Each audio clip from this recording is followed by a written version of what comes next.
చచ్చిపోయిన రోజు నుంచి మన కార్యకర్తలకి అండగా, నాయకులకి అండగా, ఎక్కడ ఏ విషయం అవసరమన్నా కూడా పరిగెత్తుకుంటూ వచ్చి మనకి అండగా నిలబడుతున్నాడు. కాబట్టి కార్యకర్తలకు చెప్పిన ఒకటే, ధైర్యంగా ఉండండి. తప్పు చేసిన వాళ్ళు ధైర్యంగా ఉన్నప్పుడు తప్పు చేయని మనం, సంక్షేమం అభివృద్ధి చేసిన మనం ఎందుకు భయపడాలని కూడా ఈ సందర్భంగా తెలియజేసుకుంటున్నాం. మీకు నియోజకవర్గంలో నేనున్నాను, జిల్లాలో కరుణాకర్ గారు ఎంపీ ఉన్నారు, రాష్ట్రంలో జగన్మోహన్ రెడ్డి గారు ఉన్నారని కూడా మేము అందరికీ తెలియజేసుకుంటున్నాం. మన పార్టీకి పోరాటాలు కొత్త కాదు. మన పార్టీ పోరాటంలో నుంచి పుట్టిన పార్టీ, ప్రజల కోసం పుట్టిన పార్టీ. ఈ రాష్ట్రాన్ని అభివృద్ధి చేయాలి అని ఏ కలవైతే వైఎస్ఆర్ గారు కన్నారో వాటన్నింటినీ కూడా 60-70 సంవత్సరాలు ఈ ప్రజలకు అందుబాటులోకి రావాలి అని పార్టీ పెట్టి మీకోసమే ముందుకు నడిచిన జగనన్న పార్టీ, ప్రజల పార్టీ, మన పార్టీ. ఎందుకు నేను ఇంతగా చెప్తున్నానంటే, ఈరోజు జగనన్న అనుకున్నవన్నీ సాధించాడు. ఆయన బిజినెస్ మ్యాన్ గా సక్సెస్ఫుల్, ఆయన ఫ్యామిలీ మ్యాన్ గా సక్సెస్ఫుల్, ఆయన సీఎం గా సక్సెస్ఫుల్. ఇంకేమవసరం ఉంది?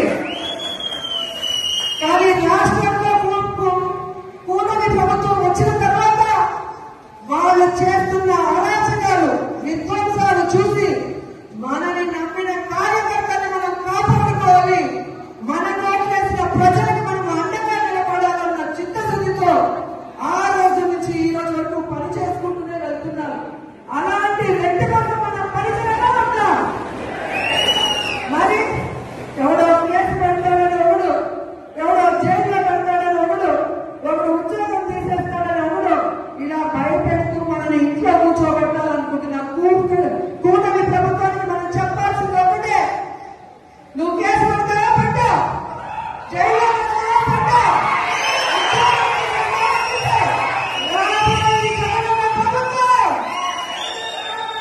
కేసులు పెట్టడానికి, విధ్వంసాలు సృష్టించడానికి వడ్డీతో సహా ఇచ్చేస్తాం.